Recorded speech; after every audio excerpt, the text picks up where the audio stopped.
오늘 함께 나누실 말씀은 누가복음 15장 22절에서 32절까지의 말씀입니다. 말씀을 읽겠습니다. 아버지는 종들에게 이르되 제일 좋은 옷을 내어다가 입히고 손에 가락지를 끼우고 발에 신을 신기라. 그리고 살찐 송아지를 끌어다가 잡으라. 우리가 먹고 즐기자. 이 내 아들은 죽었다가 다시 살아났으며 내가 잃었다가 다시 얻었노라 하니 그들이 즐거워하더라. 맏아들은 밭에 있다가 돌아와 집에 가까이 왔을 때에 풍악과 춤추는 소리를 듣고 한 종을 불러 이 무슨 일인가 물은데 대답하되 당신의 동생이 돌아왔음에 당신의 아버지가 건강한 그를 다시 맞아들이게 됨으로 인하여 살찐 송아지를 잡았나이다 하니 그가 노하여 들어가고자 하지 아니하거늘 아버지가 나와서 권하되 아버지께 대답하여 이르되 내가 여러 해 아버지를 섬겨 명을 어김이 없거늘 내게는 염소 새끼라도 주어 나와 내 벗으로 즐기게 하신 일이 없더니 아버지의 살림을 창녀들과 함께 삼켜버린 이 아들이 돌아오매 이를 위하여 살찐 송아지를 잡으셨나이다. 아버지가 이르되 예 너는 항상 나와 함께 있으니 내 것이다 내 것이로되 이 네 동생은 죽었다가 살아났으며 내가 잃었다가 얻었기로 우리가 즐거워하고 기뻐하는 것이 마땅하다 하니라. 세교의 가르침 9961의 사항에 있는 내용을 소개해 드리겠습니다. 결혼 그 자체는 그 이상 거룩한 것이 없을 정도로 거룩한 것입니다. 그것으로 인해 인류가 생성되고 인류로 인해 천국이 생성되기 때문입니다. 왜냐하면 세상에서 천사의 삶을 살았던 사람은 천국으로 가기 때문입니다. 반대로 간음은 그 이상 불경한 것이 없을 만큼 불경합니다. 왜냐하면 그것은 사람에게 있는 천국과 교회를 파괴하기 때문입니다.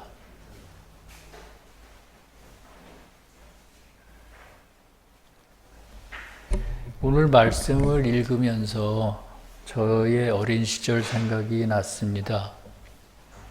언젠가 말씀을 드린 적이 있었던 것 같은데 제가 교회를 다니게 된 것은 어머니의 영향 때문이었습니다.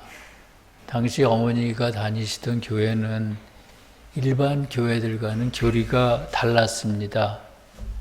교회에서는 보통 믿기만 하면 구원을 받는다고 가르칩니다. 그런데 그 교회에서는 믿음이 아니라 삶으로 구원을 받는다고 가르쳤습니다. 처음에는 그런 점이 좋았지만 나중에는 그것 때문에 많이 힘이 들었습니다.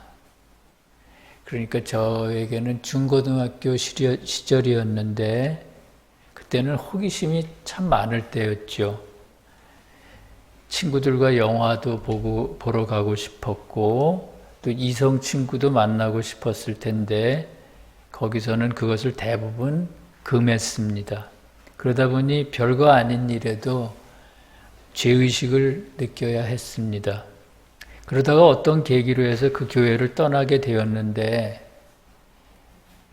다시는 어떤 교회도 다니지 않겠다고 생각했습니다. 일반 교회에서는 믿음만으로 구원을 받는다고 하는 그 교리도 저에게는 그렇게 좋아 보이지 않았고요. 그렇다고 그렇게 무리하게 금욕을 강요하는 그런 교회도 옳지 않다고 생각했기 때문입니다. 그렇게 처음 한동안은 마치 자유인이 된 것 같은 기분이었습니다. 하지 말라고 하는 것이 모두 없어졌으니까 얼마나 자유로웠겠습니까?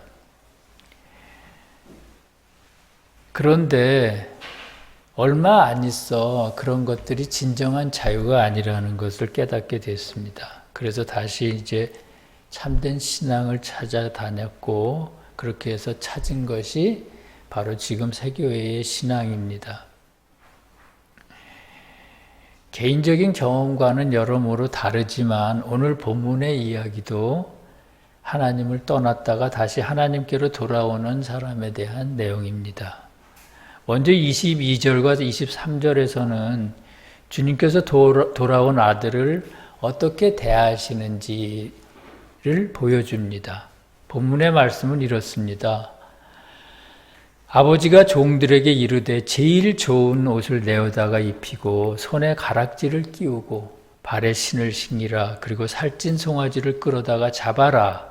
우리가 먹고 즐기자. 이렇게 아버지가 얘기했다고 합니다. 우리가 주님을 떠났다가 주님께로 다시 돌아올 때, 또는 우리 겉사람의 행동이 속사람의 뜻과는 전혀 다르게 세상을 쫓아다니다가 다시 돌아올 때, 속사람 안에 계신 주님은 우리에게 제일 좋은 옷을 입히시려고 합니다. 손에 가락지를 끼우시고요. 발에 신을 신기시고 또 아들을 위해 살찐 송아지를 잡아 잔치를 벌인다고 하십니다. 여기서 아버지는 당연히 속사람 안에 계신 주님을 의미합니다. 그리고 아들은 속사람의 뜻을 따르지 않고 마음대로 살다가 돌아와 이제 속사람과 다시 결합하기를 원하는 겉사람을 뜻합니다. 그렇다면 좋은 옷을 입히고 살찐 소를 잡는 것은 무슨 뜻일까요? 주님께서 겉사람 안으로 선과 진리를 보내주시는 것을 의미합니다. 좋은 옷은 진리를 보내주시는 것이고요. 그 다음에 살찐 소를 잡는 것은 선을 보내주시는 것입니다. 속사람과 겉사람이 단절되었다가 다시 연결될 때 주님은 속사람을 통해 겉사람 안에 있는 진리의 지식들 안으로 당신의 생명인 선을 불어넣어 주십니다.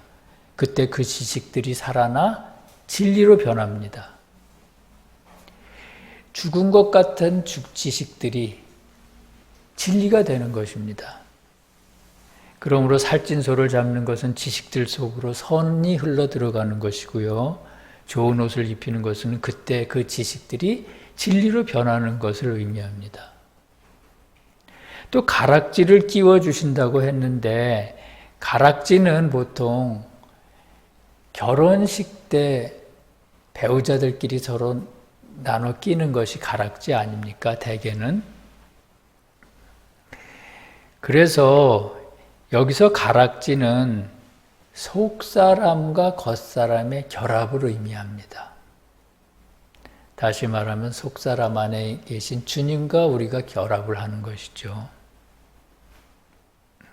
말하자면 언약의 반지인 주님과의 언약의 반지인 것입니다. 또 그런가 하면 가락지는 그렇게 속사람과 겉사람이 하나가 될 때 겉사람에게 생기는 힘을 의미합니다. 우리가 가락지를 배우자끼리 나눠 낄 때 나는 더 이상 혼자가 아니지 않습니까? 남편으로 인해 아내는 힘을 얻고 남편은 아내를 통해 남편으로서의 권위가 서고 이런 힘이 생깁니다. 가락지는 그렇게 능력을 표상합니다. 그렇다면 겉사람이 가락지를 낄 때 생기는 힘이란 어떤 걸까요? 겉사람이 속사람하고 결합할 때 생기는 힘이란 어떤 걸까요? 어떤 시험에서도 이길 수 있는 힘이며 자기 자신보다 주님과 이웃을 더 사랑할 수 있는 힘입니다. 속사람과 결합하지 않으면 우리의 생각, 겉사람 안에 있는 생각이나 애정이나 이런 것은 자기 자신만 사랑하게 되어 있습니다. 그래서 지옥에서 오는 시험을 결코 이길 수가 없습니다. 그런데 속사람과 겉사람이 결합할 때 주님께서 우리에게 능력의 가락지를 끼워주십니다. 그래서 어떤 시험이 와도 이길 수가 있게 됩니다.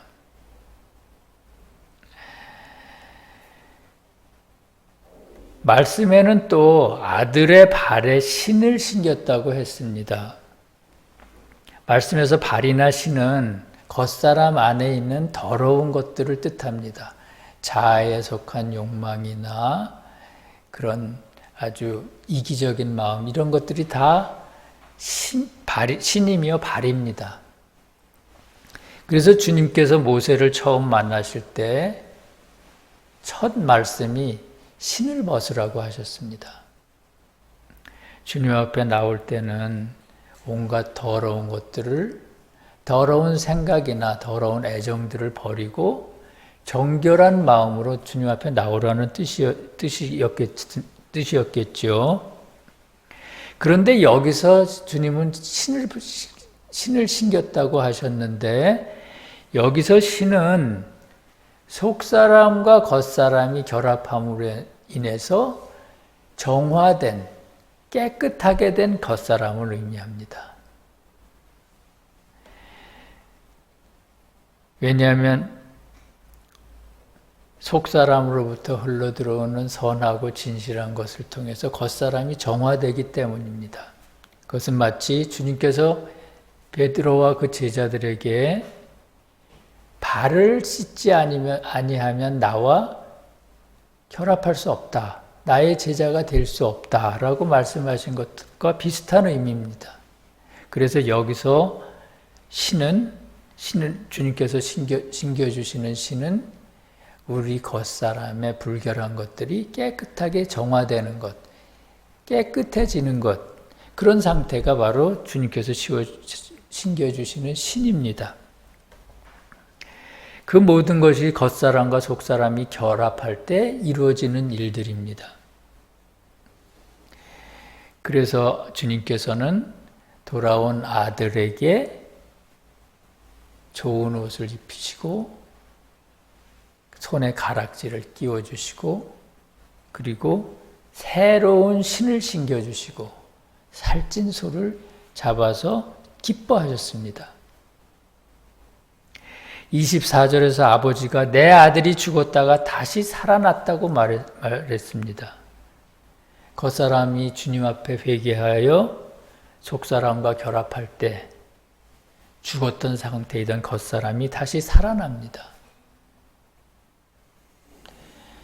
왜 우리가 이렇게 행동하고 말하고 그러는데 죽었다고 하느냐, 이렇게 말씀하시는 분들이 계실지 모르는데, 겉으로는 우리가 살아있는 것 같지만 주님과 떠나 있을 때는 영적으로는 죽어 있는 상태입니다. 그런데 이제 그랬던 상태에서 돌아와 주님 앞에 회개하고 주님과 다시 결합했으니 주님께서는 그것을 살아있다고 말씀하시는 것입니다. 주님은 어떤 식으로 겉사람을 살리실까요? 앞에서 말씀드린 것처럼 속사람으로부터 겉사람 안으로 선과 진리를 불어넣으시는 방법으로 우리를 살리십니다. 그때 겉사람 안에 모든 것이 살아나고 힘을 가지게 됩니다. 그런데 그때 밭에 있던 큰 아들이 집으로 돌아왔다고 했습니다. 그 모습을 25절에서는 맏아들이 밭에 있다가 돌아와 집에 가까이 왔을 때 풍악과 춤추는 소리를 들었다고 합니다. 여기서 맏아들은 어떤 사람입니까? 지난 시간에도 말씀드린 것처럼 우리 내면의 교회를 형성하는 두 가지 마음 중에 속사람이 바로 맏아들입니다. 그리고 돌아온 탕자는, 작은 아들은 겉사람을 의미하죠. 따라서 맏아들이 밭에 있다는 것은, 밭은 교회를 뜻하거든요. 그렇기 때문에 맏아들이 밭에 있다는 것은 교회를 위해 열심히 일한다는 것입니다. 우리 속사람은 우리 내면의 교회를 세우기 위해 항상 그렇게 부지런히 일합니다. 그러다가 집에서 노래와 춤추는 소리를 들었습니다. 음악은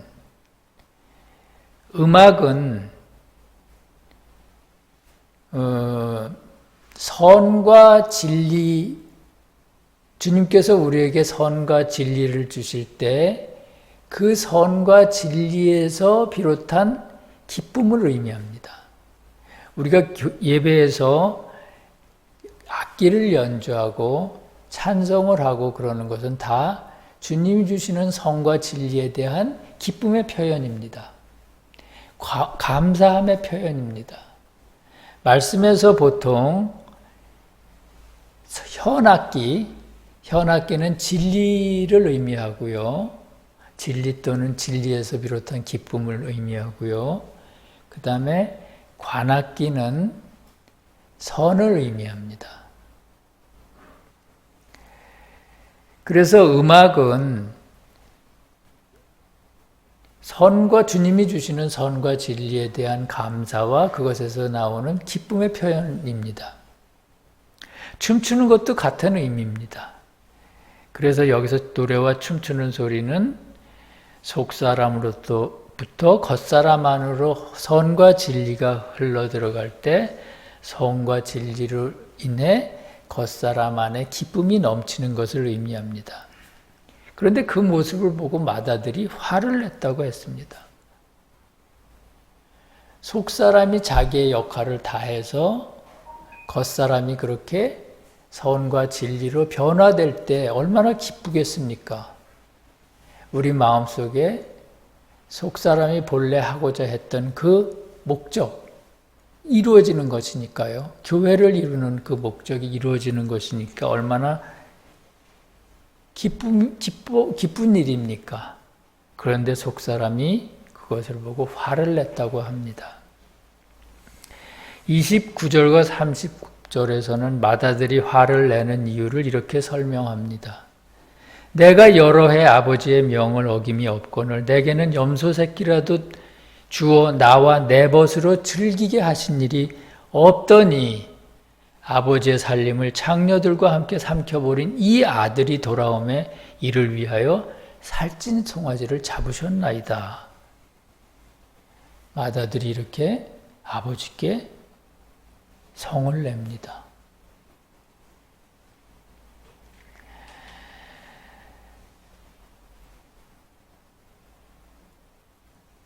속사람은 그동안 주님의 명령에 따라서 겉사람에게 진리와 선을 충실하게 전하려고 노력했습니다. 그럼에도 겉사람이 말을 듣지 않고 세상을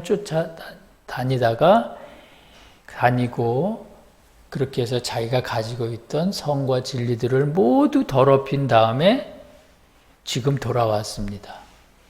그런데 주님은 그가 회개하고 돌아왔다고 해서 다시 그에게 선과 진리를 아낌없이 주십니다. 인간의 마음으로 어떻게 그럴 수가 있겠습니까?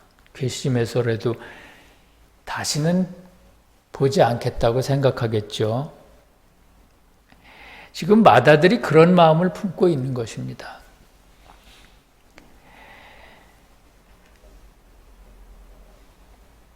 그래서 마다들은 지금 아버지의 살림을 장녀들과 함께 삼켜버린 이 아들이 돌아왔는데 이를 위하여 어찌하여 살찐 송아지를 잡으셨나이까 이렇게 말했습니다.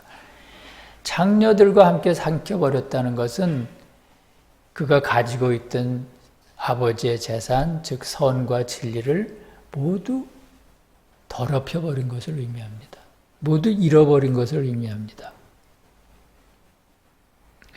왜냐하면 영적으로 간음은 자기가 가지고 있는 선과 진리를 악과 거짓과 뒤섞어버리는 일이기 때문입니다. 그런데 실제로 우리 안에 있는 속사람이라는 마음은 겉사람이 그렇게 주님의 뜻에 따라서 살려고 하고 진심으로 회개하려고 하고 그럴 때 그리고 주님으로부터 큰 축복을 받을 때 그렇게 분노하지 않습니다. 그런데 왜 말씀에는 이렇게 표현을 했을까요? 성문서에 보면 이 의미를 그렇게 자세히 밝히고 있지 않습니다. 그래서 이 말씀을 가지고 곰곰이 생각을 해봤습니다. 아마 이런 의미가 아닐까 하고 제가 생각을 했습니다. 우리 안에 내면의 교회를 이루는 것이 속사람과 겉사람이라면 우리 외면의 교회도 있지 않겠습니까? 또 가정이라는 교회도 있습니다. 그렇게 외부의 교회를 이루는 속사람과 겉사람이 무엇인가를 생각해 볼 수가 있습니다. 그 외면의 교회에서 속사람은 어떤 사람일까요? 누굴까요? 목회자가 외면의 교회에서는 속사람의 역할을 하고요. 진리와 선을 가르치는 사람이니까요. 겉사람은 우리 성도들입니다. 또 가정에서는 고대 교회 때는 가정에서 가장이 목회자의 역할을 했습니다. 가정에 교회가 따로 없을 때 가정에서 개별적으로 예배를 드렸다고 하니까요. 가정에서는 가장이 속사람의 역할을 하는 사람입니다.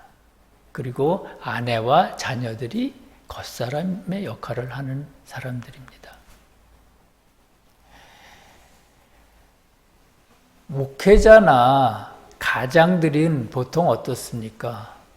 자녀를 먹이기 위해 계속 일을 합니다. 세상의 즐거움을 그렇게 느낄 겨를이 없이 말씀에 대해서 공부를 하고 또 교회의 대소사를 챙기기 위해서 계속 거기에만 매달려 있습니다. 가정도 마찬가지입니다. 요새는 어떤지 모르겠는데 1960년대, 70년대 가장들은 뜨거운 사막에도 나가 일했고 계속해서 일만 했습니다. 자녀와 아내들도 물론 열심히 일했겠지만 자녀와 아내들은 그래도 집에서 즐거운 오락도 즐길 수가 있었을 것이고 아마 그랬겠죠. 그러다가 어느 순간 자녀와 아내로부터 인정을 받지 못할 때가 있습니다. 목회자들도 비슷한 경험을 합니다. 조금 부족하다고 해서 신랄하게 비판을 하는 분들도 계시고 잘한 것보다는 잘못한 것을 지적하는 분들이 계시고 그리고 좀 서운하다고 해서 교회를 떠나는 분들도 계시니까요. 그럴 때 목회자들도 그렇고 가장들도 그렇고 내가 지금 어떤 사람인가 이렇게 자기 자신에 대해서 자기 자신의 자존감이라고 할까요? 그런 것에 대해서 상처를 받을 때가 있습니다. 내가 그동안 무엇을 했나? 내가 왜 이렇게 살지? 세상의 즐거움도 모르고 계속 나름대로 한다고 하는데 왜 이 모양인가? 이런 생각을 하게 되는 것이죠. 또 목회자들의 경우에는 여러 가지 시험들이 많습니다. 그렇게 회의를 느끼거나 소외감을 느끼거나 하는 것들이 말하자면 여기서 맏아들이 아버지께 분노하는 모습 아니면 서운해하는 모습이 아닐까 이렇게 생각을 했습니다. 다른 분들은 세상에 즐거운 거 많이 누리고 교회에 다닌다고 하지만 세상에 즐거운 것도 많이 누리고 그러면서 주일에 한 번씩 교회에 와서 이렇게 예배 보고 가시면 또 나름대로의 삶이 있는데 나는 무엇인가 이런 생각을 하게 된다는 것이죠. 말하자면 그게 마다들의 지금 아버지에 대한 마다들이 화를 내는 것과 같은 것이 아닌가 그런 생각을 했습니다. 그런데 목회자는 영적으로는 사랑으로서 주님을 표상합니다. 그렇기 때문에 모든 문제를 사랑 또는 선으로 이해를 하려고 노력해야 합니다. 그런데 지금 그렇게 생각하는 것은 사랑으로 자기가 직면한 상황을 사랑으로 이해하는 것이 아니라 진리로 이해를 하는 것입니다. 진리로 이해하는 모습이라는 것이죠. 그것을 어떻게 알 수 있냐고 하면 26절에 보면 마다들이 집에 무슨 일이 있느냐고 누구에게 물었습니까?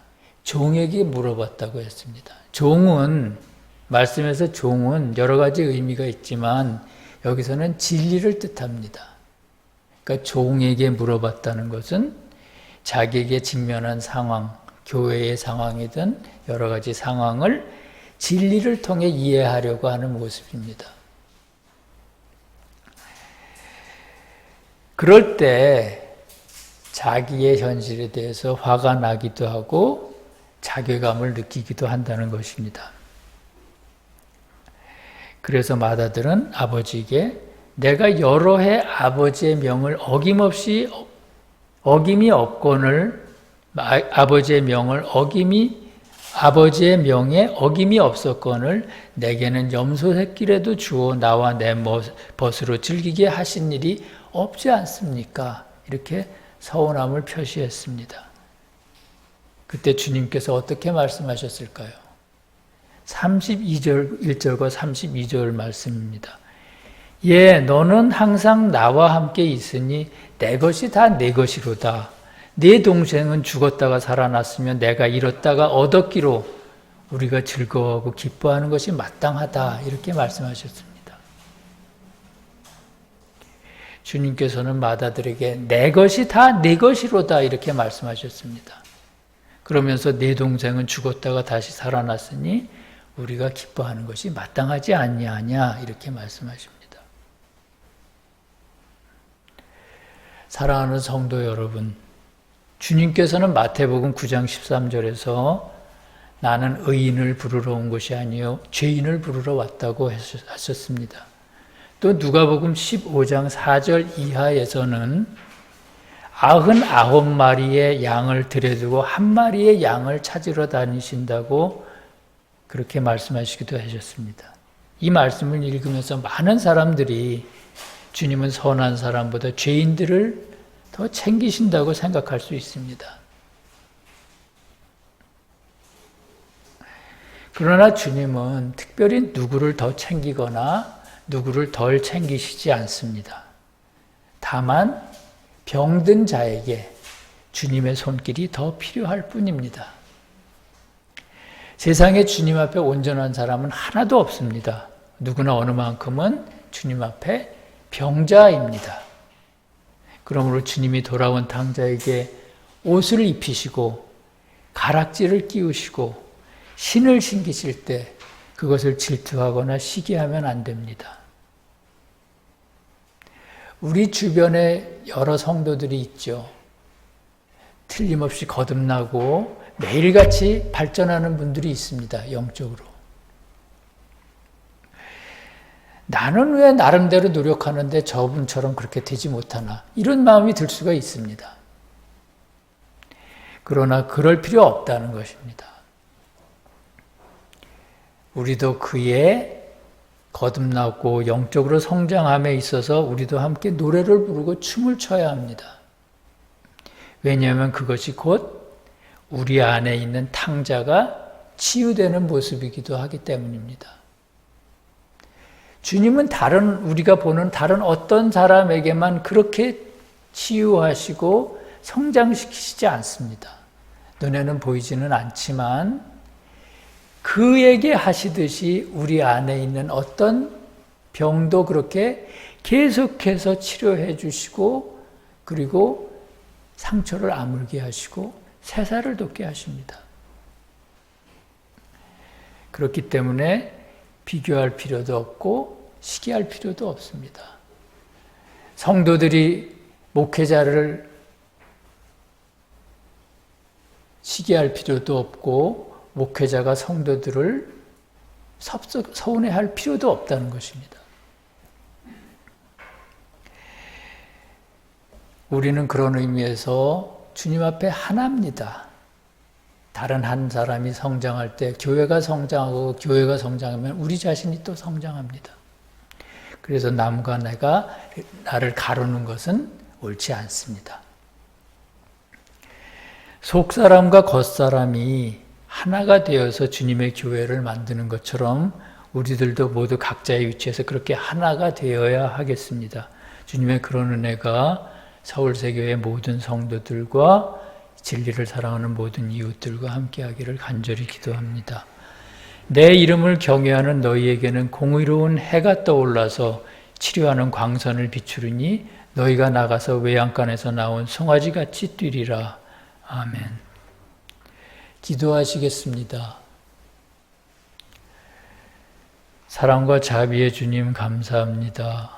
주님께서 지혜와 사랑을 주셔서 오늘 말씀도 잘 이해할 수 있었습니다.